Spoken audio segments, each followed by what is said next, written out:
Fashion ഡിസൈനറുടെ കയ്യിൽ എപ്പോഴും ഉണ്ടാവും ഈ ഒരു സോൾഡറിങ് അയൺ അല്ലേ. ഇതിപ്പോൾ ഞാൻ യൂസ് ചെയ്യുന്നത് ഒരു ഹെയർ ബാൻഡ് ഉണ്ടാക്കാൻ വേണ്ടിയിട്ടാണ്. അതിന് ഇതുപോലെ ലിഡ് കൂടി യൂസ് ചെയ്യുന്നുണ്ട് കേട്ടോ.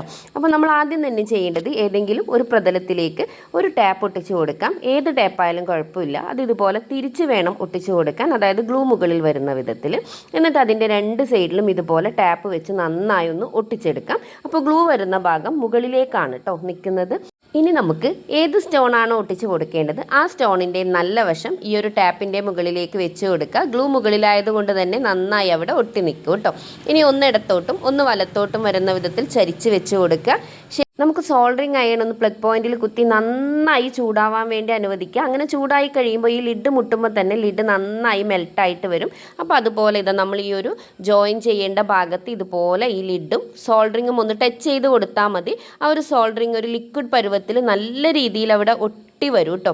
പെട്ടെന്ന് തന്നെ അത് ഡ്രൈ ആവുകയും ചെയ്യും. നിങ്ങൾ 1, 2, 3 തവണ ചെയ്താലും കറക്റ്റായി കിട്ടണമെന്നില്ല. ഞാൻ ഒരാഴ്ച ഇതിൻ്റെ പിറകിൽ എടുത്തിട്ടുണ്ട് ഇതൊന്ന് കറക്റ്റായിട്ട് കിട്ടാൻ വേണ്ടി. അപ്പോൾ ചെയ്തുകൊണ്ടിരിക്കുമ്പോൾ നമുക്കത് കറക്റ്റായിട്ട് ലിക്വിഡ് പരുവത്തിൽ കിട്ടും കേട്ടോ. ഇത് കാണുമ്പോൾ തന്നെ ഇതിൻ്റെ ഫിനിഷിങ് നിങ്ങൾക്ക് മനസ്സിലാവുന്നുണ്ടാവും അല്ലേ. ഇനി ഇത് മൂന്നും ഒരേപോലെ അടുത്തടുത്തായിട്ട് വെച്ച് കൊടുക്കുക. കുറച്ചൊന്ന് ചരിച്ച് വെച്ച് കൊടുക്കണം. ഹെയർ ബാൻഡ് വെച്ചിട്ട് ഷേപ്പ് ചെയ്താലും കുഴപ്പമില്ല കേട്ടോ. അപ്പോൾ കറക്റ്റായിട്ട് ഷേപ്പ് കിട്ടും. ശേഷം ഇതുപോലെ സോൾഡറിങ് അയൺ വെച്ചിട്ട് ഒന്ന് നന്നായിട്ട് ഒട്ടിച്ചെടുക്കാം.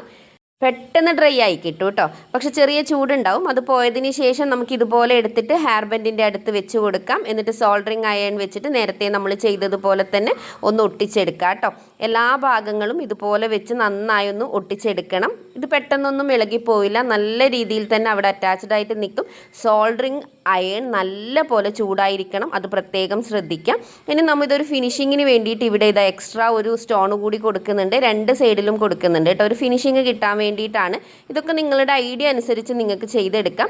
ഇതിൻ്റെ ഒരു ക്വാളിറ്റി നല്ല ഭംഗിയും ഫിനിഷിങ്ങും ഉണ്ടാവും കാണാൻ. അതുപോലെ തന്നെ ഇപ്പോൾ തന്നെ ചെയ്തിട്ട് ഒരു ½ ആൻ അവറിനുള്ളിൽ നമുക്കിത് യൂസ് ചെയ്യാനും പറ്റും. അപ്പോഴേക്കും നന്നായി ഡ്രൈ ആയിട്ടുണ്ടാവും കേട്ടോ. അപ്പോൾ തീർച്ചയായും ട്രൈ ചെയ്ത് നോക്കുക. സോൾഡറിങ് അയൺ ഒന്ന് ശ്രദ്ധിച്ച് യൂസ് ചെയ്യുക കേട്ടോ.